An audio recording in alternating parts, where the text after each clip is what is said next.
berharap kalian semua baik-baik aja dan tetap jaga kesehatan dan terus semangat belajarnya walau keadaan kita masih seperti ini. Oke, kita masuk materi baru KD34 tentang Analytical Exposition. Nah, ada yang tahu Analytical Exposition itu seperti apa? Kalau misalnya kalian pernah baca sebuah majalah atau tabloid tentang sesuatu isu atau fenomena, maka itu dia termasuk dalam jenis teks analytical exposition. Nah, jadi di sini ada definisi dari analytical exposition. Jadi analytical exposition is the text elaborates the reader's opinion on phenomena or issues without persuading the readers to do something. Jadi, analytical exposition itu ialah sebuah teks yang merupakan pendapat atau pemikiran dari penulis yang tentang menjelaskan tentang sebuah fenomena atau isu yang terjadi di sekitar kita. Nah, jadi analytical exposition juga termasuk dalam teks argumentatif. Kenapa Miss katakan teks argumentatif? Karena analytical exposition itu berisi sebuah beberapa argumen yang dijelaskan si penulis dalam analytical exposition text. Nah, kita masuk selanjutnya adalah the function of analytical exposition. Apa fungsi dari analytical exposition itu, Miss? Jadi, the function is to persuade the readers that the phenomena or issues are important or worth it to be discussed by providing the argument or opinion to support the topic. Nah, jadi fungsi dari analytical exposition ini adalah si penulis meyakinkan si pembaca bahwa apa yang dia jelaskan, apa yang dia beri pendapat, argumen-argumen yang dia tuliskan itu adalah sesuatu yang penting untuk dibahas atau penting untuk kita ketahui dan kita diskusikan. Oke, sekarang kita masuk ke dalam generic structure dari analytical exposition text. Nah, jadi generic structure itu ada 3. Yang pertama itu thesis, yang kedua argumen, dan yang ketiga adalah conclusion. Nah, kita masuk tesis. Apa itu tesis, Miss? Jadi tesis ini ialah si penulis itu memberitahu pembaca tentang topik utama yang akan dituliskannya atau yang akan dijelaskannya dalam analytical exposition itu. Atau misalnya si penulis itu membuat tentang global warming. Nah, apa topik utama yang akan dibahas itu? Ya pastinya tentang global warming. Di dalam tesis ini, si penulis itu akan menjelaskan atau menjabarkan beberapa argumen atau opini si penulis tentang si global warming tadi yang dibahas dia tadi. Nah, setelah tesis, yang kedua ada argumen. Apa itu argumen? Nah, argumen itu ialah si argumen ini membantu si tesis. Kenapa Miss bilang begitu? Karena argumen ini membantu si topik utama tadi dengan beberapa argumen yang meyakinkan si pembaca bahwa yang setelah Miss jelaskan tadi fungsi dari analytical text, bahwa misalnya teks itu atau tulisan itu sangat penting untuk dibaca atau sangat worth it untuk kita ketahui. Makanya di dalam argumen ini tidak hanya satu argumen, tetapi terdapat 2 atau lebih argumen yang akan mendukung si topik utama tadi.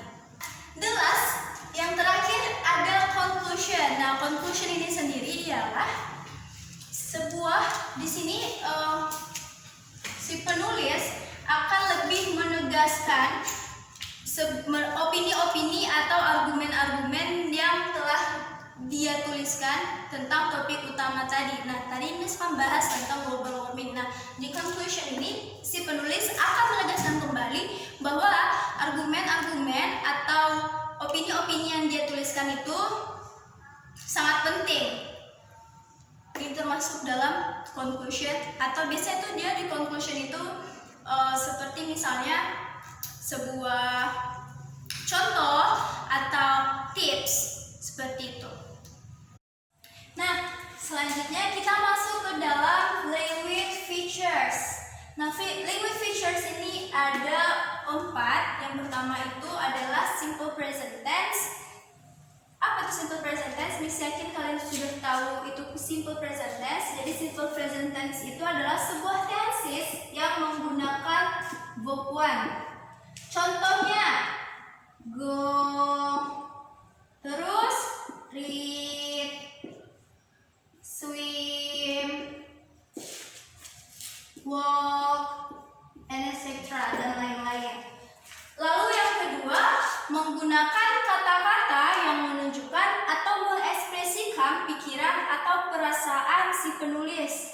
Contohnya experience, feel, know, realize. Seperti kayak misalnya I think, I think, I feel, I know, seperti itu. Lanjut, yang ketiga ada internal conjunction. Jadi internal conjunction itu ialah sebuah kata penghubung yang menghubungkan argumen-argumen yang dituliskan oleh si penulis. Seperti misalnya first, second, then, lalu next, seperti itu. Lalu yang keempat ada causal conjunction atau biasanya disebut reason why atau sebab akibat. Nah, causal conjunction ini adalah kata penghubung yang menghubungkan argumen-argumen yang seperti ada sebab berarti ada akibatnya, seperti itu. Oke, I think enough tentang penjelasan Miss tadi tentang analytical exposition. Selanjutnya Miss akan menguji kalian apakah kalian paham apa yang Miss jelaskan tadi dengan memberi kalian sebuah tugas. Tugasnya gampang. Find a analytical exposition text in magazine or newspaper and choose the generic structure of analytical exposition. Jadi tugas kalian hanya temukan sebuah teks analytical exposition di sebuah majalah atau koran. Boleh juga Miss kasih kemudahan kalian, boleh kalian cari di koran online, bisa kalian cari di koran internet, itu biasanya ada. Dan pilih generic structure yang maksudnya nanti kalian buat kan. Misalnya ini sebuah potongan tulisan yang kalian temukan di majalah, misalnya tentang important having breakfast, pentingnya untuk sarapan. Nah, sini pasti ada tulisan-tulisannya kan, tulisan-tulisannya, dan kalian tentukan mana generic structure-nya. Structure tadi kan jelaskan ada 3. Ada tesis, argumen, dan conclusion. Nah, kalian pilih tuh mana tesisnya, mana argumennya, mana conclusion-nya. Seperti itu, gampang kan? Miss kasih kemudahan juga kalau misalnya kalian tidak ada majalah atau koran, kalian bisa cari di internet. Miss harap ini tugasnya dapat kalian kerjakan dengan baik dan kalian kumpul tepat waktu. Kalau misalnya ada yang kalian kurang paham, kalian bisa hubungi Miss di grup WA yang sudah Miss buat.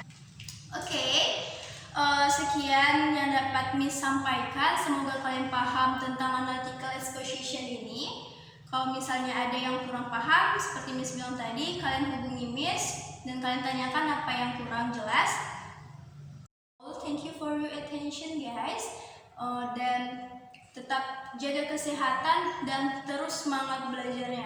Oke, see you next time and good morning. Assalamualaikum warahmatullahi wabarakatuh.